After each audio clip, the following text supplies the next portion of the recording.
that no one else can. So sharing your kind of authentic, messy, unique story is going to be what makes you successful. So before we kind of get into this, I want you to raise your hand. Have you ever compared your beginning to someone else's middle? Have you ever thought, I could never do what she does or he does? She is just naturally good at this, or she has something I don't. Has anyone, you watch all these ladies, all these men on stage having such success. Have you ever thought, I could never do that? Anyone? Raise your hand. You all have great belief in yourself. So I definitely felt that. I joined this industry about 8 years ago, and I had no idea what I was doing. I fell in love with the product and I joined a company. And I remember looking at this leader in that company, and she was at the top of the company. And I was like, okay, well, how did she do this? What is special about her? What does she have that I don't have? And what do I need to do to get there? And so I did what anyone would do, right? I kind of dove into her social media and like looked into her, and I'm like, okay, what is the secret here? And what I found after, going to her social media, thinking I was going to see just posts all about her company and the product, I realized that she was just a mom. There was nothing flashy. There weren't a million product posts on her page. My last company was very social media driven, hence why that's kind of the way I go. And a lot of my girls do the business, and we'll talk about that as well. But she was just a mom. There were just pictures of her and her kids and her family, and she wasn't, there was just nothing different. And at that point, it was a game changer for me, because I was like, okay, if she can do this, I can do it. And it was a makeup company, and I saw that she wasn't a makeup artist. She didn't have amazing makeup on. I don't even know if she wore makeup, honestly. She wasn't doing makeup on a bunch of people's faces. I was like, okay, if she can do it, I can do it. And it's really her story and seeing what she was doing and listening that made it feel possible for me. And that's truly what your story will do for others, not just in the business, but through the products, through your skincare results, all of that. But before her, let's kind of rewind a second, and I want to tell you a little bit more about how I started. So 8 years ago, I was a full-time insurance broker. Actually, I still am, although I'm leaving that job at the end of this month. It's been 17 years. And I know, it's crazy. So my kids were 3 and 1, and actually Chris, I don't know if he's here, he interviewed me the other day, and he was asking me to share my story, and I was like, oh, I have little kids. And then I was like, wait a second, they're 13 and 10 now, but I have my story that I talk and I tell people about, and that's part of it. They were little kids, and so they were 3 and 1 at the time. Now they're older. I had no experience, you guys. This was a makeup company. I never put makeup on someone's face. I didn't know how to sell makeup. I didn't know how to do anything. I wasn't qualified, but I was willing to figure it out. Your chapter, you're seeing me now in my chapter 8. This is year 8. And not my chapter 1. I was very different when I first started. I knew absolutely nothing, and I pretty much just failed until something started working. And I want to share this because this has really stuck with me. I saw a quote the other day, and it said, if you knew you were one failure away, would you keep going? It's kind of cool to think about, because I truly think this business is all about just figuring it out, trying different things, keeping going until you figure out like how it's going to work for you. So this is how it kind of started for me. I saw a friend sharing this product, and I had seen it before, and I've always wanted to try it. I went to her house. She was doing just like a one-on-one, right? She invited me over. She let me see and try the products. And I fell in love with them, and I also just felt really good. I don't know if anyone can relate to this, but when you're a mom and you have little kids, you're kind of somewhat isolated, especially when you're you have a full-time job, and I don't know if anyone knows anything, but the insurance industry is very male dominated. It's not like I was around a lot of women during the day, it was all men. And I was just kind of craving just that female community. And so I went to her house and I left feeling really good.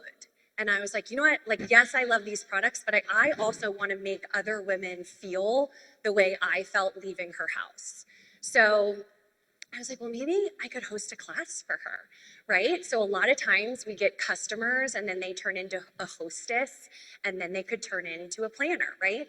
So I was like, well, I'll just host a class. And I had so much fun inviting my friends to this class and talking up the product that I was like, wait, maybe this class should become mine.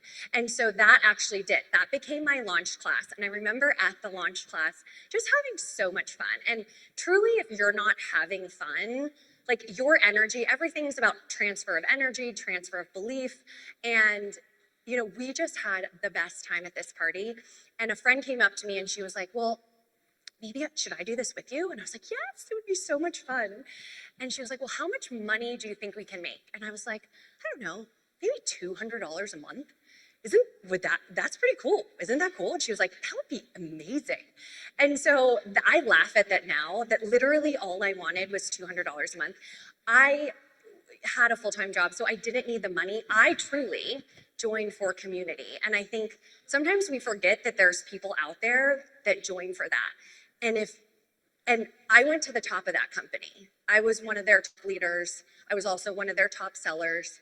And if I wouldn't have gone into that company just for community, I would have never gone to the top. So just never count anyone out, because you just never know what someone's going to do with the business. So obviously my first goal was small, but I had no idea of what was actually possible.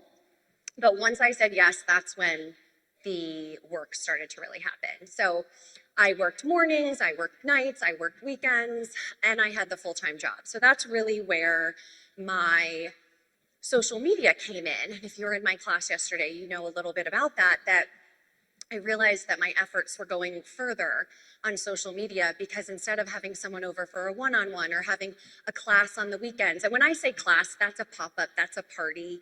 I liked using the word class because it felt educational versus I want you to come somewhere and buy something from me.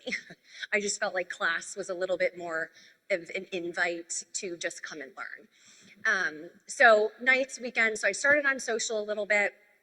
And, you know, I did whatever my uplines told me to do. You know, they're obviously were in a position that I wanted to be in. And I remember them saying, like, do an unboxing video when you get your products. And so I had to ask how to go live. I didn't know how to do that. I was like, where's the button? And I was so scared. And I made my 3-year-old do the video with me because I was too afraid to do it alone. And I realized, well, at night you need lighting. So my video, it was like it was completely dark. You could barely see me opening the products. But long story short, I just did what I was told. And my upline told me something that has always stuck with me. And she said, do it scared, do it anyway. And I have to say that has just kind of stuck with me through everything in this industry, like kind of talking to you right now on stage. Do I want to vomit right now? Yes. Am I up here anyway? Also yes. Right? This is not my, you know, I don't think I'm the best at this, but I push myself because typically when you do things that feel scary or make you uncomfortable, that's typically when you grow and you push forward. So pushing through wasn't the only reason I found success. So again, I wasn't a makeup artist. I wasn't an influencer. I wasn't an expert. I had no social media experience at all. I was just a mom who was willing to learn, someone who loved the products, and someone who was willing to share my real life. Again, my last company really pushed social media. It was just how you did it. So I had to learn it. And you know, the authenticity of me sharing the products. So you sharing your skincare journey. You know, I have acne prone skin. These products have helped my skin so much. I have spent my gosh, thousands on products, thousands on, tens of thousands on treatments. Nothing worked. Like, this is truly the first product that's ever made an impact on my skin. Sharing the authentic journey with the business, but also sharing my real life too. And that is definitely key if you choose to kind of share on social media. So what I found was the chaos made me believable. So I did videos, and I do videos now with car videos. I used to drive to preschool, because I would have to drive to preschool, drop my kids off, then go to work. Well, I would get my kids in the car, both strapped in their car seats, and I would go early so I could sit in the parking lot and press record on my phone or go live and do my makeup. Well, my boys would, my older one realized how to unclip himself, and then he would go and clip the other one, and then they would be reaching for my makeup. Then they would open the sunroof and be screaming out the door, "My mom's doing her makeup." Like, this is all happening while I'm live or while I'm recording. I used to duct tape my phone. So if you were in my class the other day, I talked about this. I had nothing fancy. I didn't have backdrops. I didn't have lighting. I had none of that. My upline was like, "Just use duct tape." And I was like, "Oh, okay." So I used to duct tape my phone to the window, to the mirror, to the wherever I needed it to go. I used duct tape, and it works really well. Except a few times it would fall. And it became a thing in my videos that I'd be like, "I dropped you, hold on, coming back." And I'd have to go pick up the video. But that was just life. And people related to that. The preschool, the unrenovated bathroom. Like, okay, I live in a very old house. It's small. And I do think, I'm like, oh my God, I do not want to record in my bathroom. It's so ugly. These are the things that they're like what I call red light stories. They kind of hold you back, right? They hold you back from taking action. And I want you guys to think about a question for a second, because I think this is really important. What part of your life are you hiding because you think it makes you look less credible? What is stopping you from sharing more or doing the right next thing? I actually asked my team this question, and I think this is such a good exercise to do. If you have some teamies, ask them why they joined you. What was it about you that they said yes? Like, why you over someone else, or just why you in general? And I asked this question not expecting to hear what I thought. So they didn't say because I saw you on stage. They didn't say because Tim Hare said you were a top producer. They didn't say because you won this award. They literally said because you were just another mom. Your phone kept falling. Your kids were screaming in the background. You yell at your dog every day. Everyone knows my dog. My team knows my dog. The second I start a Zoom call, I go, "Hey guys," barking. I have taught him that if he barks the second a Zoom call starts, I will give him a bone, because it's the only way to keep him happy. Like, every time.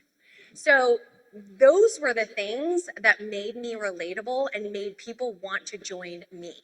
So the things that I thought were weaknesses actually became the reasons people trusted me.